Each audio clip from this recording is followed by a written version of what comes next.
So, kita ada di dalam series Doubt on Doubt, series khotbah ini. Series khotbah ini ada untuk mendorong orang-orang yang beriman untuk menjadi orang-orang pemikir. Dan untuk mendorong orang-orang yang pemikir untuk menjadi orang-orang yang beriman. To make the believers think and to make the thinkers believe. Jadi recap sedikit dari minggu lalu, saudara. Apa yang kita bahas di firman Tuhan. Tuhan tidak mengutuk kita walaupun kita meragukannya. Tuhan tidak mengutuk kita saat kita mempunyai keraguan. It is okay to have doubts. Tetapi bagaimana kita meresponi keraguan adalah kunci pertumbuhan. Jadi pada hari ini kita akan membahas mengenai help my unbelief. Apa yang kita lakukan saat kita mempunyai keraguan? Help my unbelief. Nah, pertanyaan untuk hari ini, saudara. Is it possible to be completely free of doubts? Bisakah seorang Kristen, bisakah seorang yang percaya kepada Tuhan bebas dari segala keraguan? Bagaimana kita mengatasi keraguan kita?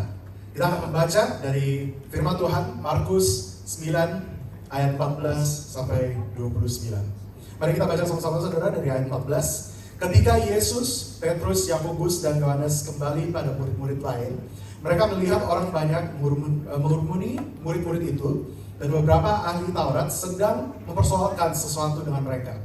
Pada waktu orang banyak itu melihat Yesus, tercenganglah mereka semua dan bergegas menyambut dia. Lalu Yesus bertanya pada mereka, apa yang kamu persoalkan dengan mereka? Kata seorang dari orang banyak itu, Guru, anakku ini kubawa padamu, karena ia kerasukan roh yang membisukannya. Ayat 18, dan setiap kali roh itu menyerang dia, roh itu membantingkannya ke tanah. Lalu mulutnya berbusa, dia berkertangan, dan tubuhnya menjadi kejang. Aku sudah meminta pada murid-muridmu supaya mereka mengusir roh itu, tetapi mereka tidak dapat. Maka kata Yesus kepada mereka, hai kamu angkatan yang tidak percaya, berapa lama lagi aku harus tinggal di antara kamu? Berapa lama lagi aku harus sabar terhadap kamu? Bawalah anak itu kemari. Lalu mereka membawanya kepadanya. Waktu roh itu melihat Yesus, anak itu segera digoncang-goncangnya. Dan anak itu terlanting ke tanah dan terguling-guling, sedang mulutnya berbusa. Ayat 21. Lalu Yesus bertanya kepada ayah anak itu, sudah berapa lama ia mengalami ini? Jawabnya, sejak masa kecilnya. Dan seringkali roh itu menyeretnya ke dalam api ataupun ke dalam air untuk membinasakannya. Sebab itu jika engkau dapat berbuat sesuatu, tolonglah kami dan kasihanilah kami. Jawab Yesus, katamu jika engkau dapat. Tidak ada yang mustahil bagi orang yang percaya. Segera ayah anak itu berteriak, aku percaya, tolonglah aku yang tidak percaya ini. Ayat 25, saudara.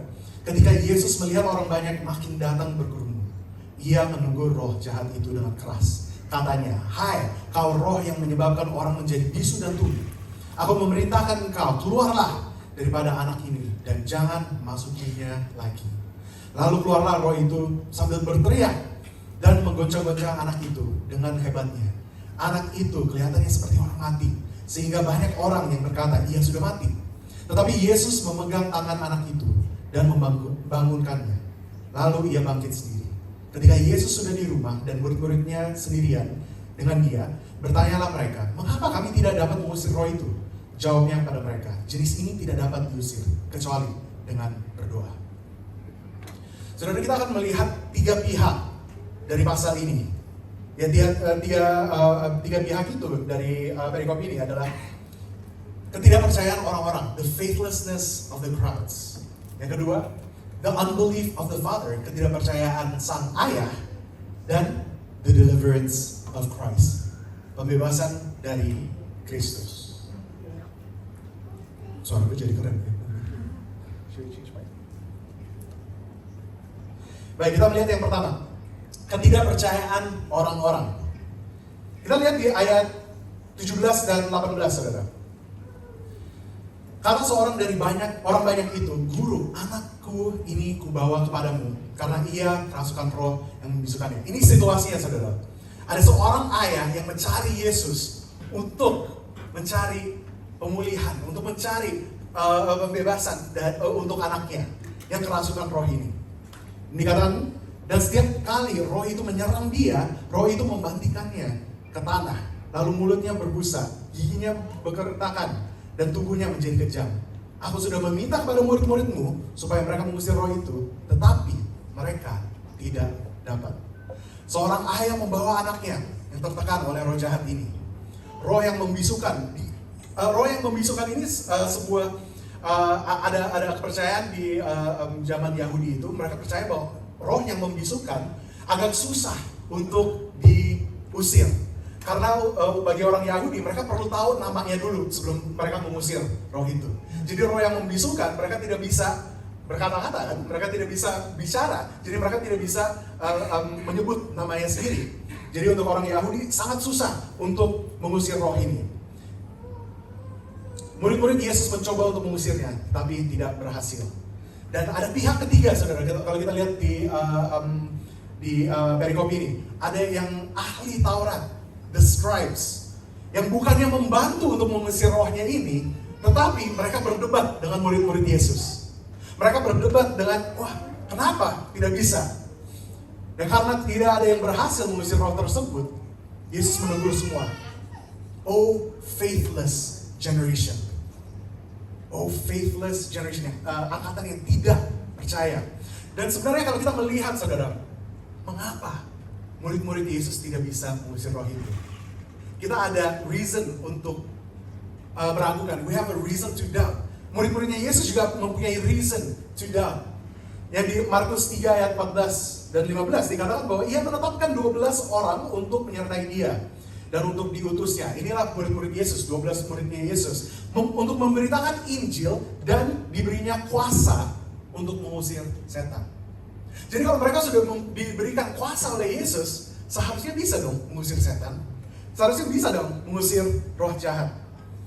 Yesus telah memberikan kuasa kepada mereka. Dan sebenarnya wajar untuk murid-murid Yesus ini untuk bingung. Mengapa mereka tidak bisa mengusir roh jahat itu?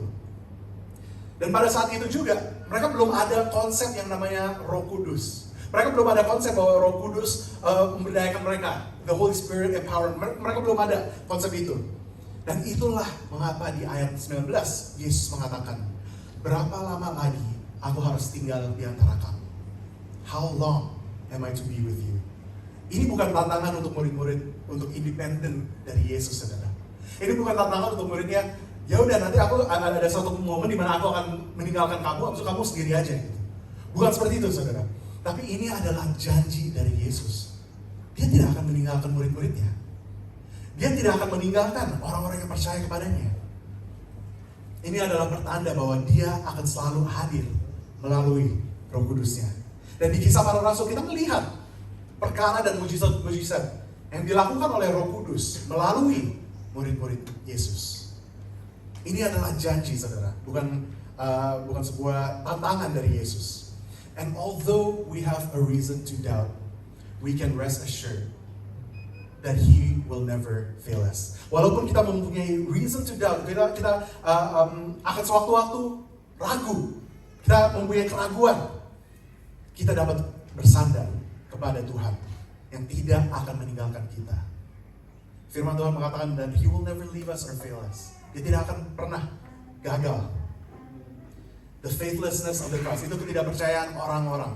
Dan yang kedua, kita melihat pihaknya, sang ayah yang membawa anaknya ini, ketidakpercayaan sang ayah. Saudara, kita melihat dari ayat 21 sampai 24. Lalu Yesus bertanya kepada ayah anak itu, sudah berapa lama ia mengalami ini? Jawabnya, sejak masa kecilnya. Dan seringkali roh itu menyeretnya ke dalam api ataupun ke dalam air untuk membinasakannya. Sebab itu jika engkau dapat berbuat sesuatu, tolonglah kami dan kasihanilah kami. Kita melihat seorang ayah yang sudah lama melihat anaknya sendiri menderita. Kita melihat seorang ayah yang sudah desperate, yang mencari. Dia sedang mencari bantuan dari orang-orang. Dan dia datang kepada Yesus untuk mencari bantuan dari Yesus. Dan kita dapat asumsi bahwa ayah ini sudah konsultasi dengan sekian banyak, mungkin dokter, mungkin guru-guru, ahli-ahli Taurat. Dia sudah mencari seumur hidup. Kalau dibilang ayah ini tidak percaya, kita bisa bertanya, mengapa dia bawa anaknya ke Yesus kalau dia tidak percaya? Kalau kita bertanya, apakah ayah ini percaya bahwa Yesus bisa menyembuhkannya? Kita bisa bilang percaya. Ngapain dia bawa anaknya ke Yesus kalau dia tidak percaya Yesus bisa menyembuhkannya? Dia tidak pernah pasrah untuk mencari bantuan. Tetapi, dia mempunyai keraguan. He has doubts.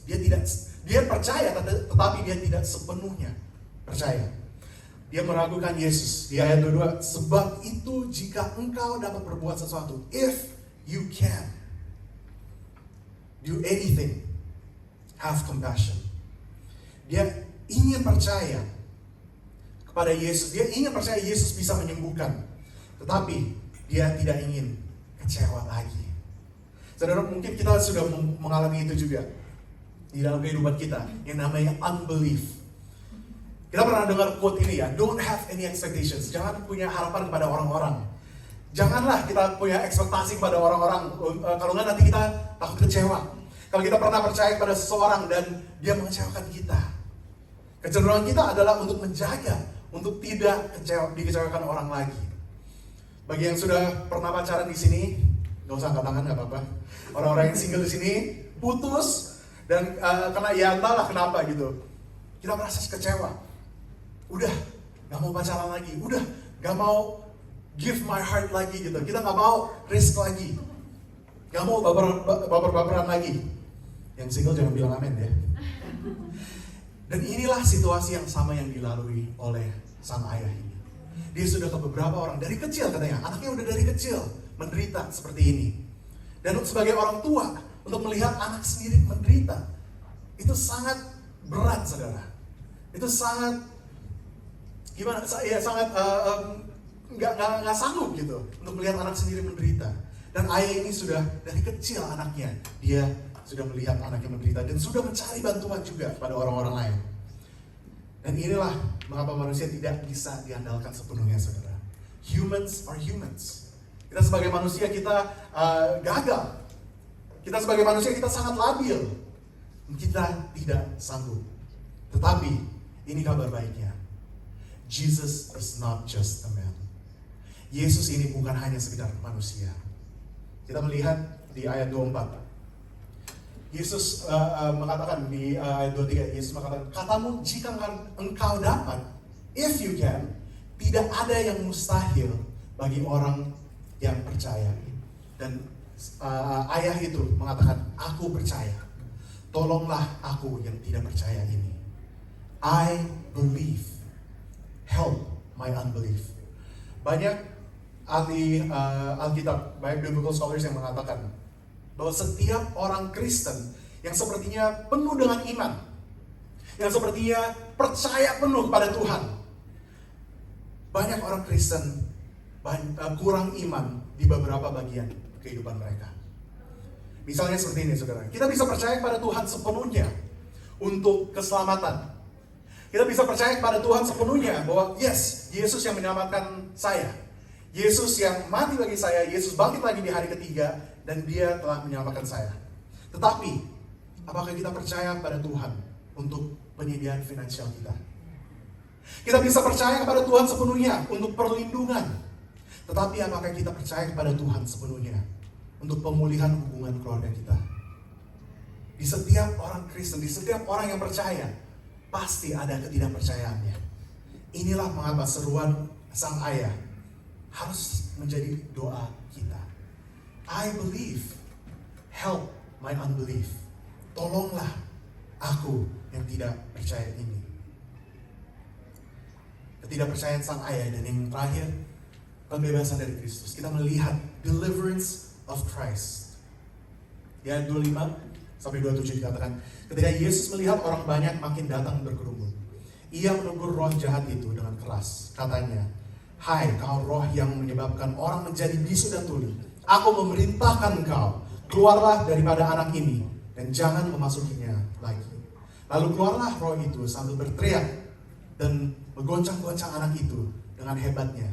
Anak itu kelihatan seperti orang mati, sehingga banyak orang yang berkata ia sudah mati.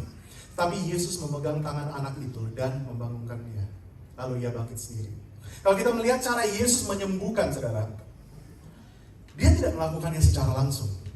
Sadar nggak, saudara?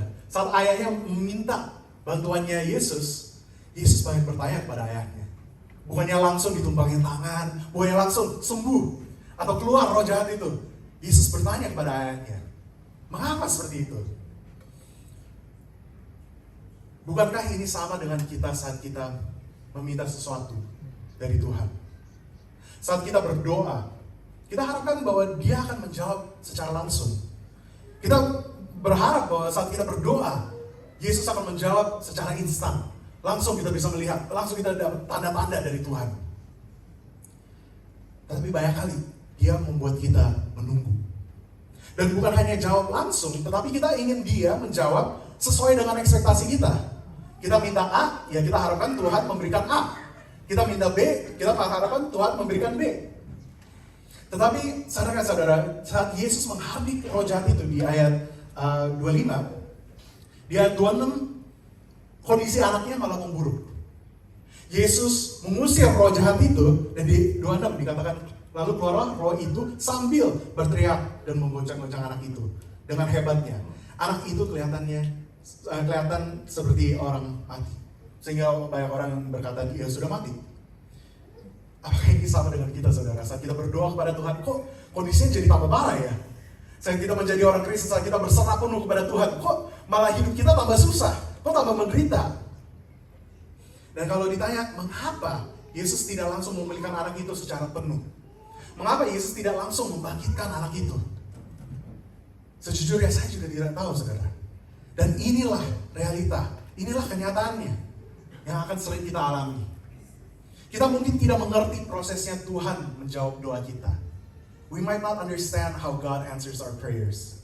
Tetapi kita dapat bersandar kepada Dia yang kasih setianya tidak pernah gagal.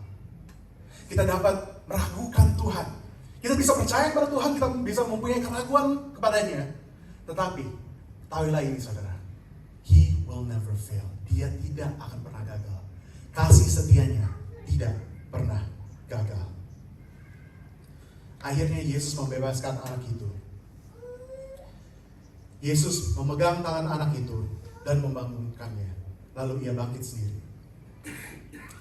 Yang sepertinya mustahil bagi manusia, yang sepertinya mustahil bagi ahli-ahli Taurat, bagi murid-murid Kristus, Yesus sanggup. God is able. Dia sanggup. Bagi orang lain mustahil pun, Yesus sanggup. Jadi kita melihat ketidakpercayaan orang-orang. Kita melihat ketidakpercayaan sang ayah. Dan kita melihat pembebasan dari Kristus. Jadi balik lagi ke pertanyaan yang awal, saudara. Is it possible to be completely free of doubt? Bisakah kita bebas secara penuh dari keraguan? Yes, bisa. Tetapi iman adalah perjalanan sepanjang hidup. Yang namanya iman, yang namanya faith, it's a lifelong journey. Bukan hanya di satu instan saja, hanya di satu momen saja kita percaya pada Tuhan, langsung sepenuhnya kita bisa berjalan dalam iman. Kita langsung bisa, tidak ada tantangan lagi di dalam hidup ini. Bukan seperti itu, saudara. Kita tetap manusia. Tapi keputusan pertama adalah untuk percaya pada Yesus. Iman adalah perjalanan sepanjang hidup. Bagaimana kita dapat bertumbuh dalam iman dan berkurang dalam keraguan? Itu pertanyaan, saudara. Bagaimana kita bertumbuh dalam iman, bertumbuh untuk percaya terus, berpegang terus kepada Tuhan, dan berkurang dalam keraguan? Yesus sendiri menjawabnya.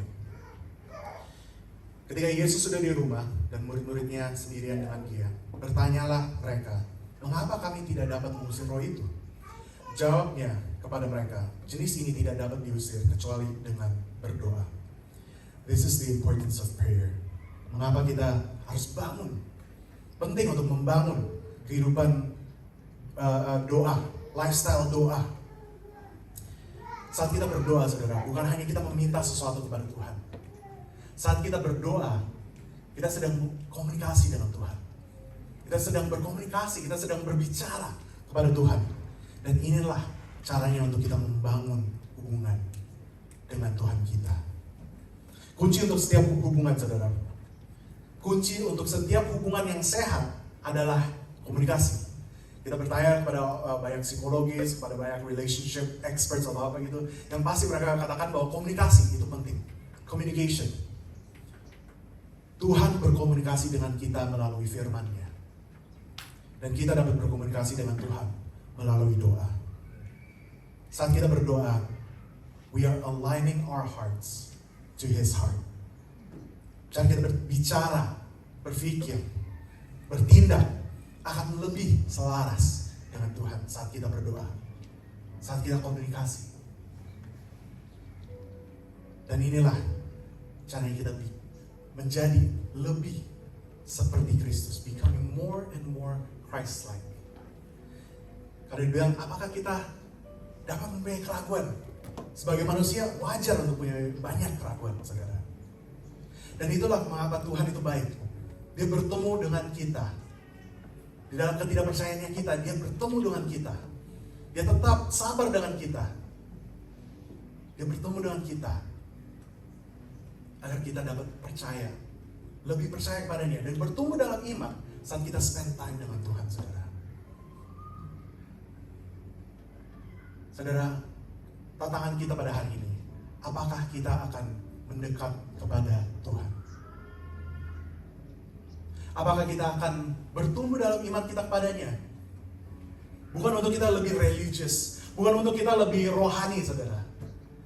Tetapi untuk kita mengetahui hati Bapa di surga.